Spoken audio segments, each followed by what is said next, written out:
ঈদের দিন সকালবেলা কেন জানি না মনে হয় আমার কাছে আল্লাহর তরফ থেকেই অনেক সকালবেলা ঘুমটা ভেঙে যায়।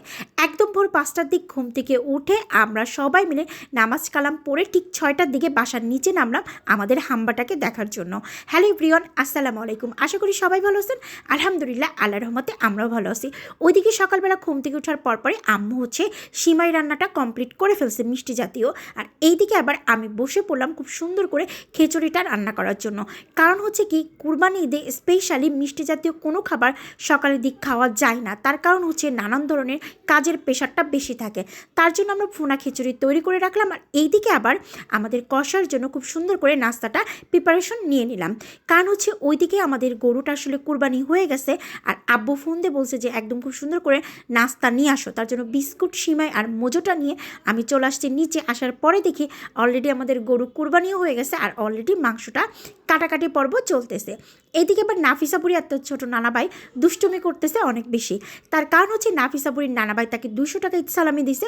এখন আমি তাকে 100 টাকা দিব, সে এখন রাজি হচ্ছে না। বলতেছে আমার নানাভাই যেহেতু 200 টাকা দিছে, তোমারও 200 টাকা দিতে হবে। আর এটা আমার ছোট কাকু। এদিকে আবার কষাই খুব সুন্দর করে কলিজাটা আলাদা করে, ফ্যাপসা আলাদা করে, গুড়দা আলাদা করে উপরে পাঠাই দিছিল। আপু সেইগুলো খুব সুন্দর করে কাটাকাটি করে এবং মিক্সড করে একদম ভাগ করে ফেলবে 3 ভাগে। কারণ মাংস যেহেতু 3 ভাগ হবে, কলিজা গুড়দাও 3 ভাগ হবে।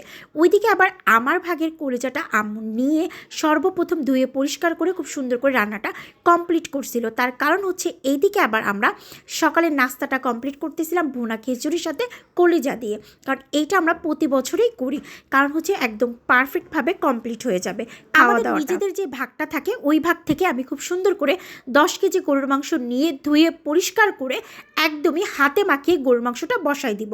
সর্বপ্রথম পেঁয়াজের কুচির পরিমাণ দিয়েছিলাম অনেক, তারপরে দিয়ে দিলাম সমস্ত পরিমাণের বাটা মশলা।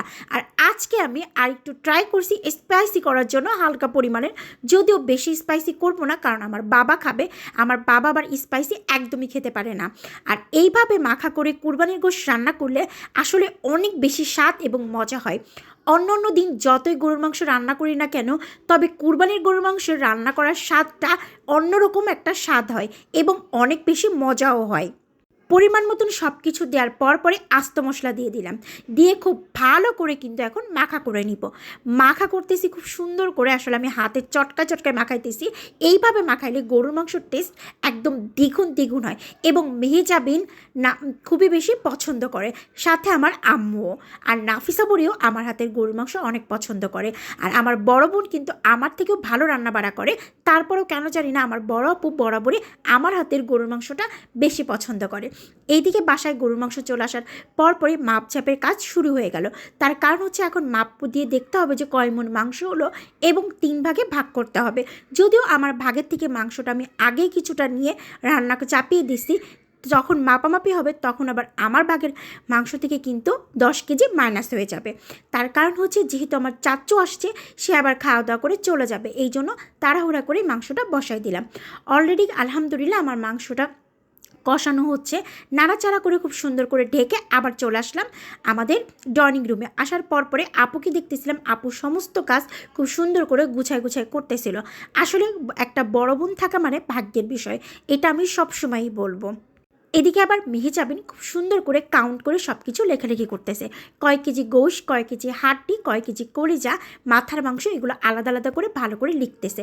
হাতে আমিও প্যাকিং করা শুরু করে দিলাম, যদিও অনেক প্যাকিং করা কমপ্লিট হয়েছে এবং দেওয়াও হয়ে গেছে।